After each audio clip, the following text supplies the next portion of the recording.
জীবন চলার পথ আমাদের অনেক কিছুই শিক্ষা দেয়। জীবনের তাগিদে আমরা ছুটতেই থাকি। এই জীবনের শেষ কবে হবে বা যে উদ্দেশ্যে আমরা দৌড়াই সেই উদ্দেশ্য কবে শেষ হবে আমরা কেউ জানি না।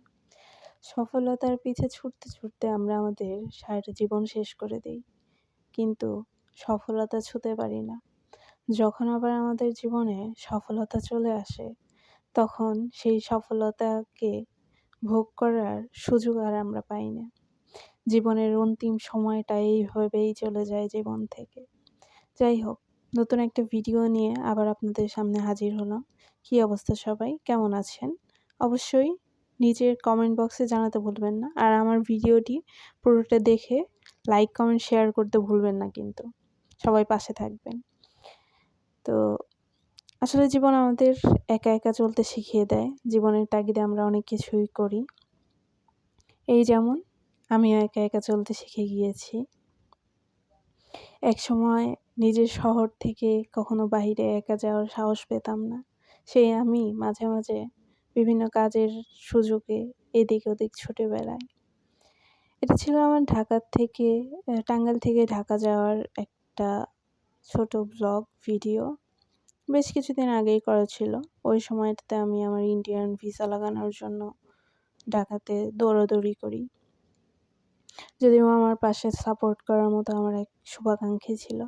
আসলে জীবন চলার পথে কেউ না কেউ পাশে লাগে। একটা ভালো বিশ্বস্ত হাত পাশে লাগে। সেটা আপনার ফ্যামিলি মেম্বার হোক, একজন বন্ধু হোক, একজন শুভাকাঙ্ক্ষী হোক, যেই হোক না কেন। জীবনে বেশি কারো প্রয়োজন হয় না। ভালো একজন মানুষ থাকলেই আর কিছু লাগে না।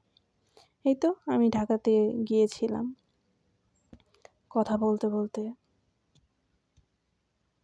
যমুনা ফিউচার পার্কের দিকে যাওয়া হচ্ছিল। এখানে আমার পাসপোর্ট সাবমিট করা হয়, আমার ফাইল-টাইল প্রসেসিং করা হয়। আর এইখান থেকে এটা ছিল সচিবালয়ের পাশেই, সচিবালয়ের গেট।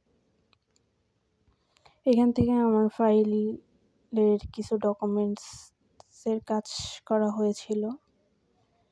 যাই হোক, লাস্ট মোমেন্টে ঘোরাঘুরি করতেছিলাম কাজটা শেষ করে এটা আসার পথে। ফ্লাইওভারের উপরে বেশ কিছুক্ষণ দাঁড়িয়েছিলাম, কথাবার্তা বলতেছিলাম, একটু সময় কাটাচ্ছিলাম। কারণ আমার বাস বা ট্রেনের টাইম অনেক লেটে ছিল। সময়গুলো কত তাড়াতাড়ি জীবন থেকে, ভালো সময়গুলো অনেক দ্রুতই জীবন থেকে শেষ হয়ে যায়। ঠিক তেমন আমার সময়গুলোও এইভাবেই হারিয়ে যায়। যাই হোক, লাস্ট মোমেন্টে আবার ব্যাক চলে আসতেছিলাম। আচ্ছা, আমার ভিডিওগুলো আপনাদের কাছে কেমন লাগে অবশ্যই কিন্তু জানাবেন। আর আমার এই ছোট্ট পেজটা গ্রো করতে আপনারা সবাই আমাকে হেল্প করবেন। আসসালামু আলাইকুম।